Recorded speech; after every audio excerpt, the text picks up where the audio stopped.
What is up, everyone? It's your boy Eben Palmer back here at Trapper Sushi, and today we're going to show you how to make some rice. Okay, so first, we've got our rice here. We got 8 quarts of cow roast rice. Get a hotel pan, then you're going to want to get a rice net. This is going to be used for straining. So, just going to put that in here. Make sure we got all that.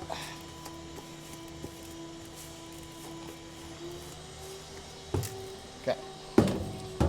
And we're gonna start rinsing.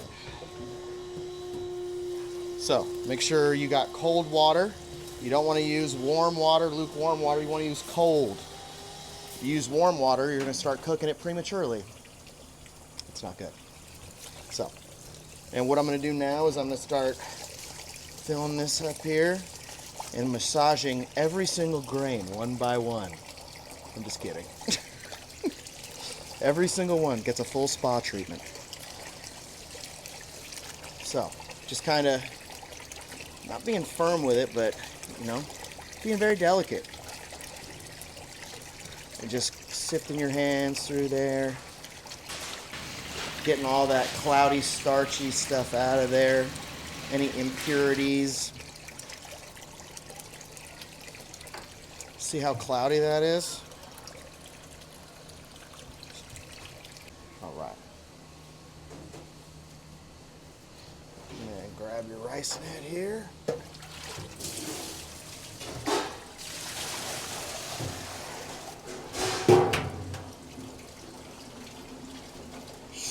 Draining that. Oh yeah. You like that? Now we're going to repeat this process 2 to 3 more times at least until we can get that cloudiness gone. Taking a bath. Boom. Now we're ready to cook. Let's cook. So we got our washed rice going in our big industrial rice cooker here. We're gonna kind of just spread this rice evenly across the top here. We don't want no clumps. We don't want no hills. We want it nice and even so the rice cooks evenly. Imagine that. All right, next, cold water. We're gonna fill in 45 cups of water.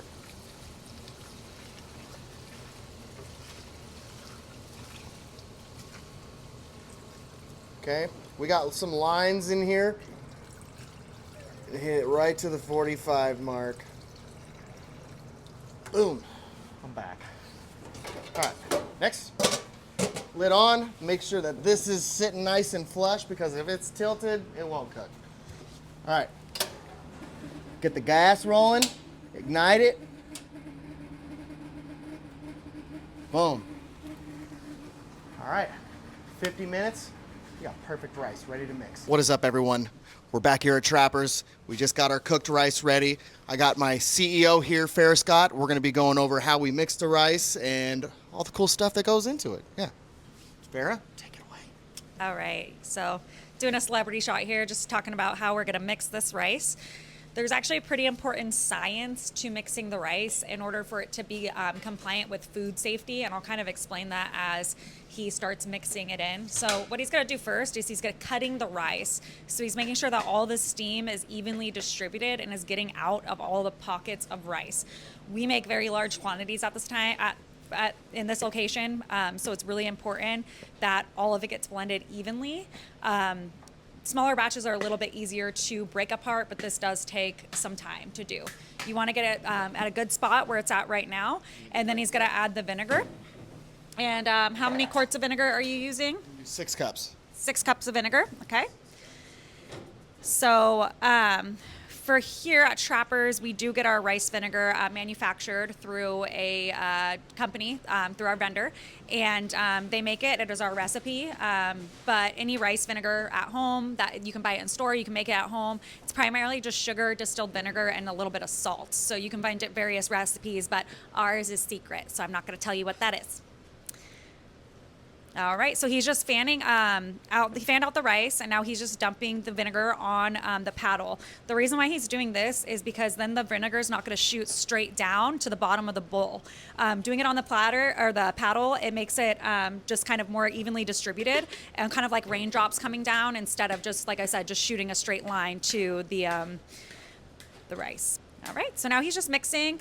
As you can see, he's going side to side. He's scraping the sides as he's doing it, and then he's going to cut while he's doing it too. There's some clumps in there, and those are what he's going to get out before he stops the mix. So when he flips side to side, back and forth, he's just going to keep cutting up those clumps, And like I said before, this helps the steam get out. This helps the vinegar get through every grain of rice so it's consistent. If you don't do this, you will have pockets of rice that do not have the rice vinegar on there. That is not good for sushi, and it also isn't safe. And we'll go over that part in a minute. So he's just cutting the clumps up, cutting it up. He actually does this pretty fast. I'm pretty impressed. All right, so he's almost to the point where he's going to start fanning it out around the bowl. So what this does is, like I said, everything needs to be even. This cools it evenly. Also, when he's putting it up high like this, it leaves it so it's only about an inch to cool. So if he left it in the bottom just sitting, the rice would actually continue to cook. And as you can see, there's a lot of steam coming up that he's alleviating. This stops that cooking process. This is the best way to get consistency on your rice. So even if you're making a small batch at home, the best bet is even just get a small mixing bowl and do this same scenario, even if it's a small amount of rice. This is going to get the most consistent quality of rice. It's going to be, every grain's going to be perfect with the same amount of vinegar, and it's going to be really yummy. Beautiful. Thank you. All right, so something special about Trapper Sushi is we have what's called a rice variance. So if you didn't know, rice is one of the highest, potentially highest hazardous foods. So if you take a food handler's test, that's one of them they call out, that cooked rice actually grows a lot of bacteria because of how moist it is and just the kind of grain it is. It's very wet, it's very moist, it's very, I don't know, what word am I looking for? It's moist. Moist. Okay. I hate that word. So we have a pH meter that was originally, I think, meant for like agricultural jobs, like to test soils, but it tests any semi-solids. So this is actually going to tell us if our pH level in this rice is safe to give it a shelf life. So think of like pickling something almost.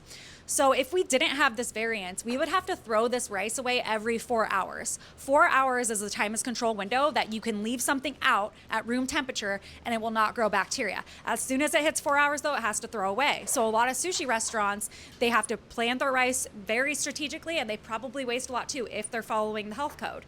So what we decided at Trappers is to get a variance saying that we can test our rice and successfully say that it has a 4.2 or below pH level based off of our vinegar recipe, and that will give it a shelf life for 12 hours.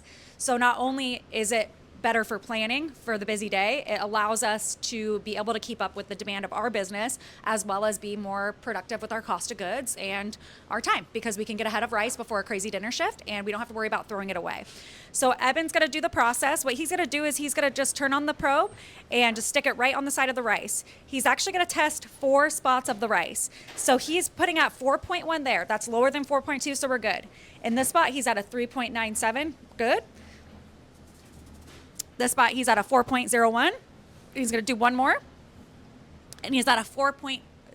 It's very good news because that means our recipe is being followed. It's the perfect level of pH. Now, if this didn't meet that pH level, Eben would have had to add a cup more vinegar and do that whole mixing process again and probe the 4 corners.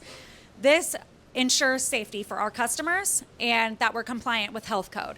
So like I said, very special at Trappers to have a rice variance. It's not super common. A lot of the grocery sushi stores that have the rice variance as well, but restaurant wise, I feel like it's pretty uncommon to have a variance. Right. Yeah. Another way that you can do testing for pH, if you are watching this to learn how to make sushi at home, you probably won't need it, but if it's for restaurant use, they do allow you to make a slurry with it, the health department, and you can actually use a pH strip. And it would test the rice, and it would give you the color, the good to go if the rice has enough acidity in it from the vinegar. So I am going to stop talking. That was beautiful. And I'm going to hand this back over to the talent. Okay. Bye, guys. Well, you heard it from her, but if you like what you see today, make sure to hit that follow, like, and subscribe button. Thanks for watching us how to make rice.